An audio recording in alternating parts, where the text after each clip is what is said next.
Hey, welcome back to Hematitehomestead. If you've been watching the channel, you already know that my son and I, Steven, his channel is Steven with a V. I'll put that link down in the description. We entered a KCBS barbecue competition in the backyard division, and we didn't fare so well in the turn-in items, chicken, pork, ribs. We didn't do great in those. But one thing we did do great in was the auxiliary contest, the non-dessert. We made a flat iron steak barbecue pizza, and I'm going to show you right now exactly how we did that. Alright, so if you watch the channel, you know there was a lot of fuss and muss about this pizza. Time got away from us and we threw it together as quick as we could get it done. Today, we're going to do it without the fuss and muss, and we'll show you exactly what we did. Alright, so in the barbecue competition, we started off with with 2 pieces of flat iron steak. We're roughly half-pound piece. Today, I'm going with 1 piece that is right at 3/4 pound. So you can see there's in the flat iron, there's a lot of intermuscular fat and a lot of connective tissue. And we want to cook this real low and slow, get all that broke down and get nice and tender. I'm going to start off by putting some Dizzy Pig cow lick on it. That's one of my favorite things to put on beef products. Absolutely love this stuff.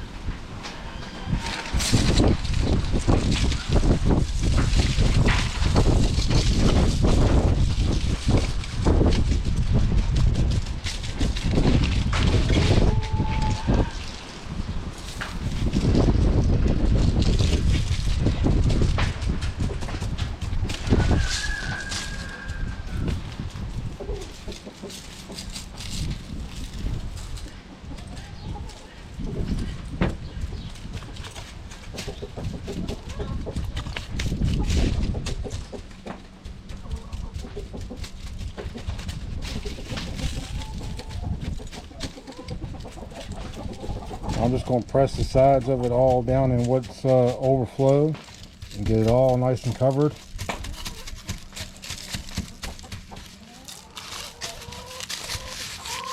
And then we'll let this rest for about 20 to 30 minutes. I got the pit boss warming up, and about the time the pit boss is ready to go, this will be ready to put on.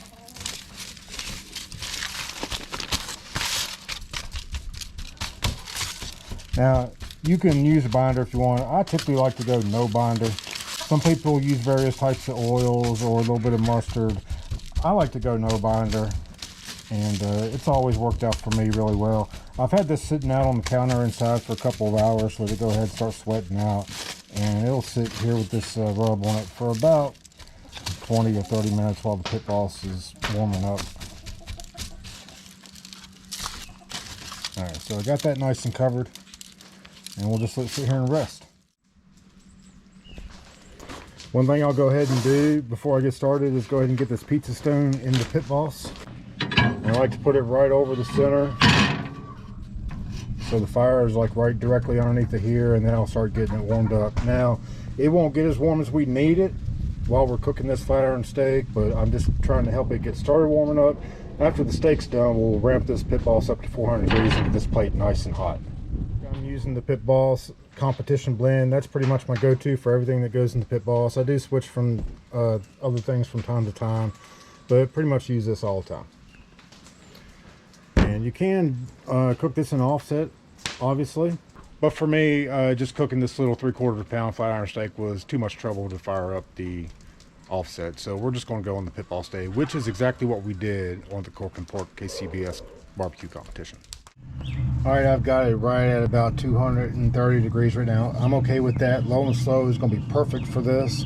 I'm putting, you remember the side I showed you that had all the fat and most of the intermuscular tissue and everything in it? I'm putting that to the bottom, mainly because I don't want to burn up the top of it. I feel like that's what would happen. I'm going to put it right on the grate, and I'm going to kind of shape it and get it nice and plump, and it'll hold this shape as it smokes.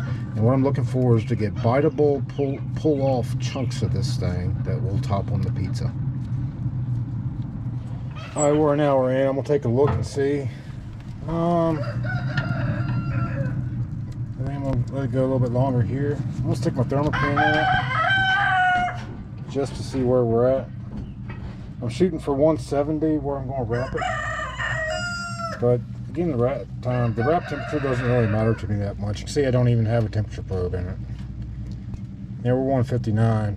So I'm going to let it go for about another half an hour, and I'll check it again, and then I'll probably wrap it at that point.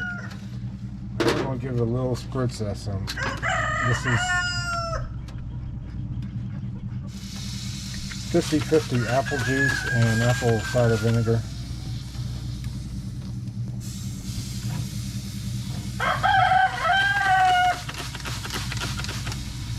And that's just to help it retain some moisture and take a little more smoke. See, it still needs to set the bark here in this area a little bit. It's doing pretty good everywhere except right in here. So I'll let it go for another half an hour and check it again. We've been another 40 minutes or so. Yeah, I'm starting to get a little too much on the bottom.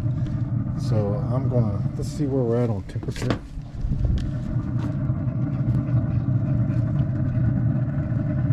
Yeah, about 160, 159. I'm gonna go ahead and wrap it. I'm not really concerned about the temperature before wrapping. I just, once the bark's set good enough on it, then that's what I'm looking for. Looks like I could still go a little more, but I don't want it to dry out too much. All right, I'm going to double wrap it with 3 little pats of Kerrygold butter right on the top.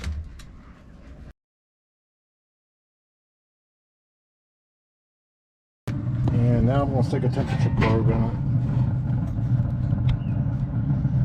And I'll start monitoring temperature and cook it to temp. And basically, I'm looking for like 201 to 203, but what I'm really looking for is probe tenderness. So I'm looking for probe tenderness more than I am temperature on this, and I expect to get that in the 203, 205 range probably.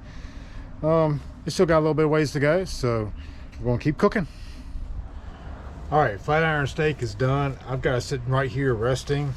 I cooked it to 206, so I wrapped it around 160. You saw that, and once you wrap it, you got to watch it really close because it'll shoot right up there. It goes fast. It took about 2.5 hours total, and I kept probing it. I set my alarm at 195. Wasn't happy with the probe tenderness. Let it go to 200. Still not quite happy with it, and I checked it every couple of degrees after that. It ended up 205, where I was really pleased with it. So I got it sitting right here resting, and when I've also turned up the pit balls to 425 degrees in the meantime. While the flat iron is resting and the pit boss is warming up, I'm going to build this pizza. All right, I'm starting off with about 1/4 of a red onion, and I'm just going to slice them about that thin. Trying to slice everything equally as thin and equal sizes.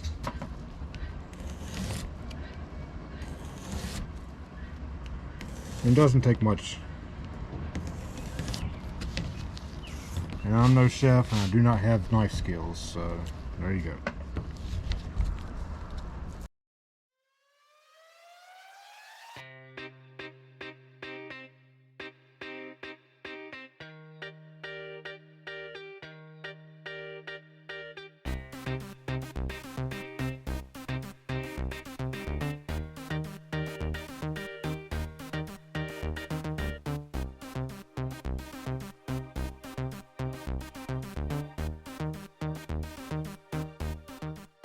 There's all the ingredients that's going to make this pizza. So there's my flat iron steak that I cooked to about 205 degrees on the pit boss and pulled it into bite-sized pieces.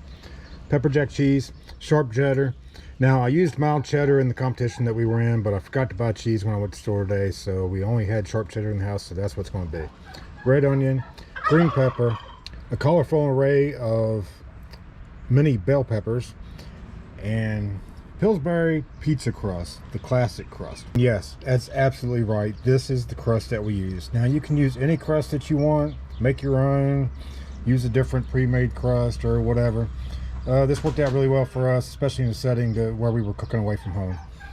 And then Blues Hog Champion Blend barbecue sauce. All right, so first thing, I'm going to put a little bit of cornmeal down on top of my mat here. And this will help me be able to get it off of the mat easily with my pizza, I don't know, pizza spatula, whatever that thing's called. I don't know what those things are. That's probably a little too much, more than I'm looking for. Don't use flour. Flour will not cook on the bottom of this, and you'll have a raw flour taste on the pizza, and nobody wants that. Cornmeal is the best, and cornmeal provides a great vehicle to slide on the stone and off the stone. Yeah, that's probably a little more than what I want, but we're gonna go with it. Alright, so me and my son tried to make this pizza round, and we found out real quick that it ain't gonna happen. So I'm going to try and form it in a nice little rectangle and roll up the edges.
All right, there it is. Man, what we did here was build layers of flavor on that cilantro and that green onion right on top of it after cooked.